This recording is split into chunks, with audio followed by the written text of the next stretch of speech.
بسم الله الرحمن الرحيم. الحمد لله رب العالمين، والصلاة والسلام على سيد الأنبياء والمرسلين. أما بعد، فأعوذ بالله من الشيطان الرجيم. بسم الله الرحمن الرحيم.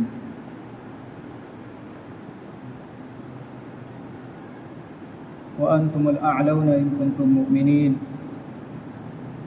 صدق الله العظيم. وقال النبي صلى الله عليه وسلم: يوشك الأمم أن تداعى عليكم كما تداعى الأكلة إلى قصعتها. فقال قائل: ومن قلة نحن يومئذ يا رسول الله؟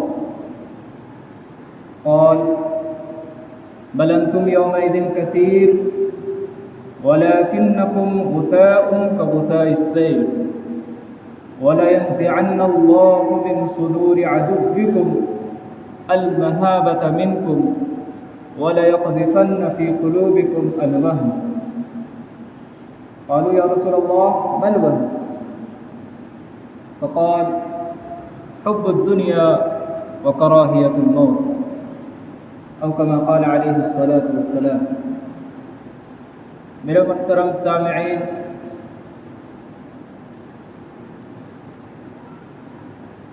اللہ تبارک و تعالی نے قرآن مجید میں ارشاد فرمایا کہ تم ہی سربلند رہو گے اگر تم سچے پکے مومن ہو، تم ہی کامیاب بامراد رہو گے اگر تم اخلاص کے ساتھ ایمان لے آئے اور اللہ تبارک و تعالیٰ کے احکام پر پورے طریقے سے عمل کرنے والے ہو، اور اگر اس کے برخلاف ہوئے تو پھر اللہ کا جو وعدہ ہے وہ وعدہ تمہارے ساتھ نہیں ہوگا۔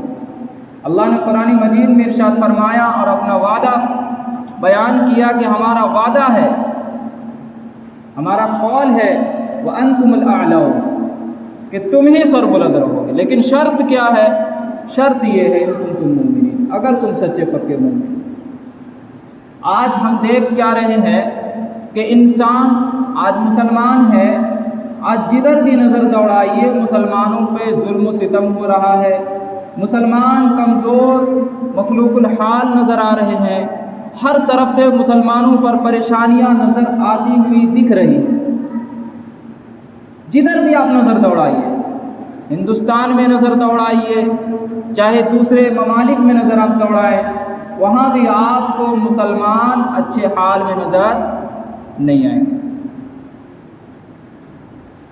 اب اگر ہم دیکھتے ہیں کہ بھائی آخر یہ مسلمانوں کے ساتھ ایسا کیوں ہو رہا ہے، وجہ کیا ہے؟ کیا اللہ کے نبی نے اس طرف کوئی اشارہ کیا ہے؟ اللہ نے تو قرآن مجید میں فرما دیا پکے مومن ہو، لیکن کیا اور بھی بات اس کی تشریح میں اللہ کے نبی نے ارشاد فرمائی ہے؟ میرے بھائیو، اللہ کے نبی نے ارشاد فرمایا کہ یوشک الامم ان تداعى علیکم کما تداعى الاکلۃ الی قصعتها، قریب ہے زمانہ کہ بہت سارے لوگ مسلمانوں کے خلاف سازشیں کر کے ایک ہو کر مسلمانوں کے خلاف ہو کر اس کے خلاف آئیں گے، تمام لوگ یکجو ہو کر یکجا ہو کر ایک جوٹ ہو کر مسلمانوں کے خلاف سازشیں کریں گے۔ یوشک الامم ان تداعى علیکم کما تداعى الاکلۃ الی قصعتها، اس طرح سازشیں کریں گے جیسا کہ بہت سارے کھانے والے لوگ ایک پلیٹ میں کھاتے ہیں اور پھر اگر سے کوئی انسان آتا ہے تو کہتا ہے اور بھائی شامل ہو جاؤ، جیسا کہ کھانے والا انسان اپنے پلیٹ میں شامل کرتا ہے دوسرے کو کہ تم بھی آ جاؤ، تم بھی آ جاؤ، تم بھی آ جاؤ، تمام مسلمان غیر مسلم جو مسلمانوں کے خلاف ہیں تمام یکجو ہو کر مسلمانوں کے خلاف سازشیں رچیں گے، اور مسلمان تنے تنہا اکیلا ایک طرف میدان میں کھڑا ہوگا، اس کے خلاف سازشیں رچیں گے۔ یہودی، عیسائی، نصرانی، مجوسی، غیر مسلم مشرک ہر ایک طرف میدان میں تمام یکجو ہوگا. یہودی بھی ہو جائے گا ایک طرف, نصرانی بھی ایک طرف, سب لوگ ہاتھ ملائیں گے. کس کے خلاف؟ مسلمانوں کے خلاف. اور یہ ہو رہا ہے آج. اور یہ کیوں ہو رہا ہے؟ اس لیے کہ اللہ کے نبی نے پیشین گوئی فرما دی کہ قریب ہے زمانہ کہ تمام لوگ یکجو ہوں گے اور وہ مسلمانوں کے خلاف سازشیں کریں گے. اب جس وقت اللہ کے نبی صلی اللہ علیہ وسلم یہ حدیث ارشاد فرما رہے تھے, اس وقت صحابہ کرام موجود تھے. ظاہر سی بات اللہ کے نبی اکیلے تھوڑی ارشاد فرمائیں گے, نقل کرنے والے تو صحابہ ہی تھے. صحابہ وہاں موجود تھے جب انہوں نے یہ بات سنی کہ بھائی مسلمانوں کے خلاف سازشیں رچیں گے. تو کیا ایسا مسلمانوں کے ساتھ اس لیے ہوگا کہ مسلمان کم ہوں گے, تعداد میں کم ہوں گے, اسی لیے شاید مسلمانوں کے خلاف سازشیں رچی جائیں گی؟ اللہ کے نبی صلی اللہ علیہ وسلم کے سامنے یہ سوال اٹھ گیا. صحابہ نے پوچھا وَمِن قِلَّةٍ نَحْنُ يَوْمَئِذٍ یا رسول اللہ, کیا ہم اس وقت کم ہوں گے تعداد میں یا رسول اللہ؟ کیوں انہوں نے ایسا سوال کیوں کیا؟ اس لیے کہ ان کے سامنے غزوہ بدر تھی, غزوہ احد تھا کہ جس میں مسلمانوں کی تعداد اقلیت تھی. بہت کم تعداد میں وہ صحابہ کرام تھے, لیکن پھر بھی اقلیت ہونے کی وجہ سے, کم ہونے کی وجہ سے انہوں نے غیر مسلموں پر فتح پائی اور غیر مسلموں کو شکست دیا. کم ہونے کی وجہ سے صحابہ نے سوچا کہ شاید آج ہم کم ہونے کی وجہ سے غلبہ پا گئے, لیکن ہو سکتا ہے کم ہو اس وقت مسلمان, اس لیے سارے لوگ سازشیں رچیں گے. اللہ کے نبی سے پوچھا گیا یا رسول اللہ وَمِن قِلَّةٍ نَحْنُ يَوْمَئِذٍ, ہم لوگ اس وقت کم ہوں گے؟ اللہ کے نبی نے کہا نہیں, بل انتم یومئذ کثیر, بلکہ تمہاری تعداد اس وقت بہت زیادہ ہوگی, بہت زیادہ ہوگی. عجیب بات ہے. صحابہ کرام کو تو اور عجیب لگا کہ بھائی کم ہو تو ان بات سمجھ میں آتی ہے, زیادہ ہو اور پھر مغلوب ہو یہ بات پلے نہیں پڑتی ہے انسان.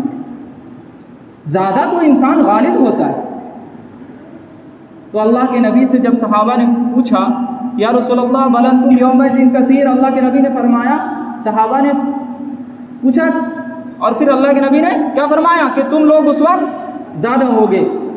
اب زیادہ ہو تو اللہ کے نبی سے سوال کیا جائے کہ زیادہ ہو اور پھر انسان غالب نہ بلکہ مغلوب ہو, عجیب بات ہے. تو اللہ کے نبی نے اور اس بات کی تشریح فرما دی وَلَيَنزِعَنَّ اللَّهُ مِن صُدُورِ عَدُوِّكُمْ الْمَهَابَةَ مِنْكُمْ, اور تمہارے دشمنوں کے دلوں سے تمہاری ہیبت کو ختم کر دیا جائے گا, تمہارے روب دبدبا کو ختم کر دیا جائے گا, ان کے دلوں سے روب دبدبا کو نکال دیا جائے گا.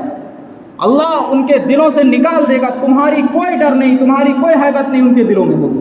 جیسا کہ تمہارا روب آج غیر مسلموں میں صحابہ کے سامنے جیسا روب تھا مسلمانوں کے دلوں میں کہ صحابہ جدھر نکل جاتے تھے غیر مسلم تھرا اٹھتے تھے, صحابہ تلواریں اٹھا لیتے تھے, غیر مسلموں کی ہمت نہیں ہوتی تھی کہ وہ صحابہ کے سامنے اور دیر ٹک پائے. غزوہ بدر ہے, غزوہ احد ہے, نہ جانے کتنی لڑائیاں ہیں. غزوہ موتا میں خالد بن ولید رضی اللہ تعالی عنہ نے 9 تلواریں توڑی ہیں, اکیلے انہوں نے 9 تلواریں توڑی ہیں. 125 سے زائد انہوں نے جنگ کیا ہے, اور ان کی یہ تمنا تھی کہ میں شہید ہو کر مروں, میں جنگ میں مروں, لیکن ان کی یہ تمنا ہی رہ گئی. ان کی موت گھر پہ ہوئی, اس لیے کہ ان کی تلوار کو کوئی توڑنے والا نہیں ہوا, جس کی وجہ سے انہیں سیف اللہ کا لقب ملا, اللہ کی تلوار. مورخین نے, مفسرین نے لکھا ہے کہ ان کو سیف اللہ کا لقب جب ملا تو ظاہر سی بات ہے اللہ کی تلوار کو کون توڑ سکتا ہے. اگر وہ جنگ میں شہید ہو جاتے مطلب یہ ہوتا کہ اللہ کی تلوار ٹوٹ گئی, اور اللہ کی تلوار ٹوٹتی نہیں ہے. 125 سے زائد انہوں نے جنگ کیا تھا. تو صحابہ کرام کا یہ حال تھا. یہ تو خالد بن ولید اکیلے ہیں جو ایک طرف نکل جاتے تھے تو دشمنوں کا حال یہ ہوتا تھا. غزوہ احد میں یہ حضرت حمزہ رضی اللہ تعالی عنہ کو جب شہید کیا گیا تو وہ سامنے سے شہید نہیں کیا گیا, وہ تو پیچھے سے نیزہ مارا گیا اور حضرت حمزہ کو شہید کیا گیا. ورنہ حضرت حمزہ میدان کارزار میں بیچ میں ایک دم گھستے چلے جاتے تھے کافروں کے درمیان, کوئی ان کے مقابلے میں ٹکر کا نہیں آتا تھا۔ کس کی طاقت تھی یہ؟ میرے بھائیوں، یہ ایمان کی طاقت تھی۔ ان کے دلوں میں کوئی کسی اور چیز کا ڈر نہیں تھا، وہ دشمنوں کا رعب پڑا ہوا تھا دشمنوں کے اندر، صحابہ کرام کا رعب۔ اللہ کے نبی نے فرمایا لیکن یہ جو ابھی رعب ان کے دلوں میں ہے، یہ رعب بھی اللہ تبارک و تعالی آنے والے دلوں میں ختم کر دے گا۔ تمہاری کوئی وقت نہیں رہے گی، بلکہ المحابۃ منکم ولا یقذفن ولکنکم غثاء کغثاء السیل، اور تم ایسے ہو جاؤ گے جیسے کہ خس و خاشاک، پانی کے اوپر جو جھاگ ہوتے ہیں جن کی کوئی وقت نہیں ہوتی ہے، بس جدھر کو بہاؤ ادھر کو بہے چلے جاتے ہیں، بس تمہاری وقت ایسی ہو جائے گی۔ کوئی تمہیں لفٹ کرانے کے لیے تیار نہیں ہوگا، کوئی تمہیں اچھی نظر سے نہیں دیکھے گا، ہر ایک انسان، ہر ایک قوم تم کو گری ہوئی قوم سمجھے گی، ایسی تمہاری حالت ہو جائے گی۔ وَلَكِنَّكُمْ غُثَاءٌ كَغُثَاءِ السَّيْلِ وَلَيَنزِعَنَّ اللَّهُ مِن صُدُورِ عَدُوِّكُمْ الْمَهَابَةَ مِنكُمْ وَلَيَقْذِفَنَّ فِي قُلُوبِكُمْ الْوَهْنَ، اور تمہارے دلوں کا حال یہ ہوگا کہ اللہ تبارک و تعالیٰ پھر کیا کرے گا؟ تمہارے دلوں میں وہن کو ڈال دے گا۔ اب صحابہ کرام وہاں موجود تھے، سوچا وہن کیا چیز ہے، عجیب چیز لگ رہی ہے۔ اللہ کے نبی سے پوچھا یا رسول اللہ مل وہن، وہن کیا چیز ہے؟ اللہ کے نبی نے ارشاد فرمایا حب الدنیا و کراہیت الموت، دنیا کی محبت اور موت کی ناپسندیدگی۔ دو وجہ اللہ کے نبی نے ارشاد فرمائی کہ دنیا کی محبت اور موت کی ناپسندیدگی اگر دلوں میں آ گئی تو پھر تمہاری وقت خس و خاشاک ہو جائے گی، اور پھر تمہارے دشمنوں کے دلوں سے تمہارا رعب ختم کر دیا جائے گا، تم بالکل خس و خاشاک کی طرح ہو جاؤ گے۔ ہر لوگ جتنے بھی مسلم قوم کے علاوہ اور جو قومیں ہیں تمہارے خلاف سازشیں رچیں گے، صرف دو وجہ سے، وہ حب الدنیا اور کراہیت الموت ہے، دنیا کی محبت۔ آج دیکھا جائے تو یہی ہو رہا ہے۔ آج ہمارے ساتھ جو حادثات اور مسلمانوں کے ساتھ یہ ہو رہے ہیں، اس کے پیچھے اور کوئی وجہ نہیں ہے۔ سلطنت عباسیہ کا زوال کیوں ہوا؟ حب الدنیا، دنیا کی محبت کی وجہ سے۔ جب تک ان کے دلوں میں دنیا کی محبت نہیں تھی، سلطنت چل رہی تھی۔ خلافت عثمانیہ کے اسباب سقوط کیا تھے؟ یہی حب الدنیا تھے۔ آج اندلس اسپین کیوں بنا؟ حب الدنیا، دنیا کی محبت کی وجہ سے۔ ان کے اندر دنیا کی محبت آ گئی تھی۔ جب دنیا کی محبت آئی تو ان دوسروں کے دلوں سے ان کا رعب ختم ہو چکا، دوسرے لوگوں نے ان کے خلاف سازشیں کی اور فتح کر کے ان پر غالب آ گئے اور مسلمان مغلوب ہو گئے۔ یہ دنیا کی محبت تھی۔ آج ہر طرف ہر ایک انسان کے دلوں میں دنیا کی محبت بیٹھی ہوئی ہے، ہر ایک انسان کے دلوں میں۔ اب جدھر بھی نظر دوڑائیے، کوئی بھی سچا پکا مومن شاید ہی ہو، لیکن ہر ایک کے دلوں میں آج ہر ایک انسان آج ہے، اور امیدیں 100 سال کی کیے ہوئے ہیں۔ آج یہ کرے گا، کل وہ کرے گا، پرسوں وہ کرے گا، بلڈنگیں بنائے گا، یہ کرنا ہے، وہ کرنا ہے۔ یہ کیوں ہے؟ یہی تو ہے حب الدنیا، یہی تو دنیا کی محبت ہے۔ پلاننگ کیے ہوئے ہے، اور اس کو اس طرح سے اپنے دلوں میں بیٹھا لیا ہے کہ اگر یہ چیز نہ ملے انسان کو تکلیف ہوگی، اگر یہ چیزیں انسان کو نہ ملے تو تکلیف ہوگی۔ صحابہ کرام میں یہ نہیں تھا، اگر ہاتھ سے چلا جائے تو تکلیف نہیں، آ جائے تو اللہ کا شکر ہے، آ جائے اللہ کا شکر ہے، چلا جائے تو تکلیف نہیں۔ یہ ہے دنیا کی محبت، کہ دنیا دل میں نہیں تھی، ان کی دنیا آ رہی تھی۔ حضرت عثمان غنی رضی اللہ تعالی عنہ کے پاس کتنا سارا مال تھا، لیکن جب اللہ کے نبی ان سے سوال کرتے تھے کہ جنگ کے لیے کون کتنا مال دے گا، حضرت عثمان غنی گھوڑوں پر گھوڑے، اونٹوں پر اونٹ دیے جاتے تھے۔ اور پھر غزوہ تبوک میں تو اتنا مال دیا کہ اللہ کے نبی صلی اللہ علیہ وسلم نے ان کے حضرت عثمان غنی رضی اللہ تعالی عنہ کے دینار و درہم کو اپنے ہاتھوں سے اچھالا اور کہا اوہو ماشاء اللہ، آج کے بعد عثمان اگر کوئی گناہ بھی کرے اس کی پکڑ نہیں، عثمان آج کے بعد سے تم کچھ گناہ بھی کرو گے تمہاری پکڑ اللہ نہیں کرے۔ یہ ہے صحابہ کرام، یہ حال تھا صحابہ کرام کے سخاوت کا، یہ حال تھا کہ صحابہ کرام کروڑوں روپے ایسے ہی لٹا دیتے تھے۔ کیوں لٹاتے تھے؟ آج کوئی کروڑوں روپے اسی طرح لٹائے گا دوسروں کے اوپر؟ نہیں لٹائے گا۔ کیوں؟ ہمارے بال بچے، ہمارے پشتینی لوگ کھائیں گے۔ آج ایک نسل کی بات نہیں چلتی ہے، آج 7 نسل کی بات چلتی ہے کہ 7 نسل تک ہماری نسل کیسے چلے۔ یہاں تو اپنی انسان اپنی عمر کی فکر نہیں کہ ہم کب مریں گے، 7 نسلوں کی بات چلتی ہے۔ صحابہ کرام دیکھتے تھے کہ بھائی یہ جو ہم خرچ کر رہے ہیں ہمیں آخرت میں ملنے والا ہے۔ دنیا ان کے دلوں میں نہیں تھی۔